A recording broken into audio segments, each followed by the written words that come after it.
நமது அருமை உதயநிதி அவர்கள் அவர் அமைதியா தான் இருந்தாரு. அவர் என்ன பண்ணாரு, எங்க பாரு நம்ம அப்பா தலைவரா வந்திருக்கிறாரு, கலைஞர் இல்ல, இவ்வளவு பேர் கிளம்பி அவருக்கு எதிராக வந்திருக்கிறாங்க, அப்பா தனிமைப்படுத்தப்படுறார், தலைவர் தனிமைப்படுத்தப்படுறாருன்னு பார்த்துட்டு அவர் என்ன பண்ணார், வேடிக்கை பார்த்துக்கிட்டு இருக்க முடியாதுன்னு சொல்லி 2018 அப்ப இருக்கும்போது உள்ள வரார், 19 உள்ள வரார். வந்து நாமளும் பிரச்சாரத்துக்கு போலாம் அப்படின்னு சொல்லி என்ன பண்றாரு, முதல்ல உள்ளாட்சி ஆண்டிப்பட்டி பக்கத்துல உள்ளாட்சி பகுதிகளுக்கு போறார்.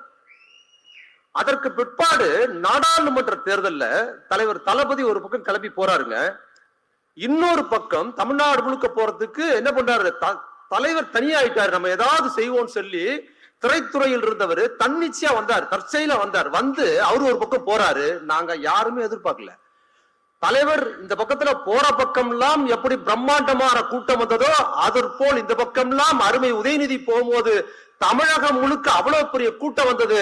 2 பேரும் தமிழ்நாடு சுத்தி சுத்தி சுத்தி நாடாளுமன்றத்தில் 39 தொகுதிகள் ஜெயிப்பதற்கு தலைவருக்கு பிற்பாடு பெரும் சக்தியாக உதயநிதி அன்னைக்கு அரசியல் உள்ள வந்தாரு. உள்ள வந்துட்டாருல, அப்படி போயிட முடியாது. ஒரு பெரிய அரசியல் குடும்பத்துல இருக்கிறாரு, அவர் விருப்பப்பட்டு வரல, வந்தாரு, நம்ம ஏதாவது பண்ணணும் வந்தாரு, யாரும் எதிர்பார்க்கல, வந்தாச்சு.